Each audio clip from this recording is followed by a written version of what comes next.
സാധാരണഗതിയിൽ ജീവിതം രണ്ടാമതൊരവസരം അങ്ങനെ ആർക്കും കൊടുക്കാറില്ല. എന്നാൽ അപൂർവം ചിലർക്ക് അത് കിട്ടാറുണ്ട്. അത് വെറുതെ ലഭിക്കുന്നതുമല്ല. അവര് ആദ്യ ശ്രമത്തിൽ പരാജയപ്പെട്ടാലും പിന്നെയും പിന്നെയും ആ ലക്ഷ്യത്തിനു വേണ്ടി തുടരെ തുടരെ ശ്രമിച്ച് ഹാർഡ് വർക്ക് ചെയ്ത് സ്മാർട്ട് വർക്ക് ചെയ്ത് ഉണ്ടാക്കിയെടുക്കുന്നതാണ് രണ്ടാം അവസരം. ആ രണ്ടാം അവസരത്തിൽ അവരത് മുതലെടുത്തങ്ങ് പടർന്ന് കയറുകയും ചെയ്യും. അത്തരത്തിലുള്ള ഒരു പ്രകടനമാണ് നമ്മളിപ്പോൾ കരുൺ നായരിൽ നിന്ന് കാണുന്നത്. ഒരു ഘട്ടത്തിൽ വലിയ പ്രതീക്ഷയോടുകൂടി വളർന്നു വന്ന താരം പിന്നെ ഒന്നുമല്ലാതായി പോകുന്നു. 2022 ശേഷമുള്ള അദ്ദേഹത്തിൻ്റെ ആദ്യ IPL ഇന്നിങ്സാണ് ഇന്നലെ നമ്മൾ കണ്ടത്.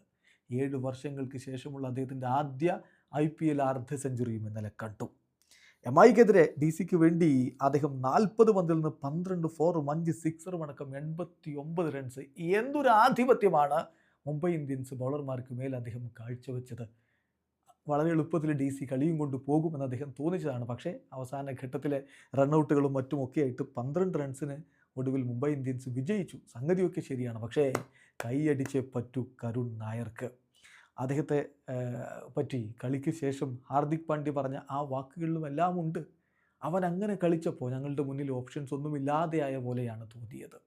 ശരിക്കും ഹാർഡ് വർക്ക് ചെയ്ത് ഒരുപാട് ഹാർഡ് വർക്ക് ചെയ്ത് അവൻ്റെ എക്സ്പീരിയൻസ് മുഴുവൻ അവൻ പുറത്തെടുത്ത ഇന്നിങ്സാണ് നടത്തിയത് എന്ന് ഹാർദിക് പോലും പറയുന്നു. യെസ്, ഒരുപാട് ഹാർഡ് വർക്ക് ചെയ്തിട്ടുണ്ട്.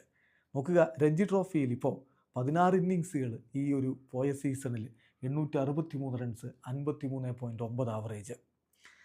വിജയ് ഹസാരെ ട്രോഫിയിൽ 8 ഇന്നിങ്സുകൾ 779 റൺസ്, 389.5 ആവറേജ്. സയ്യിദ് മുഷ്താഖ് അലി ട്രോഫിയിൽ 255 റൺസ് അടിച്ചു, 42.5 ആവറേജിൽ. സ്ട്രൈക്ക് റേറ്റ് 177.8 ആയിരുന്നു. പിന്നെ IPL ആദ്യ അവസരം ലഭിക്കുന്നു.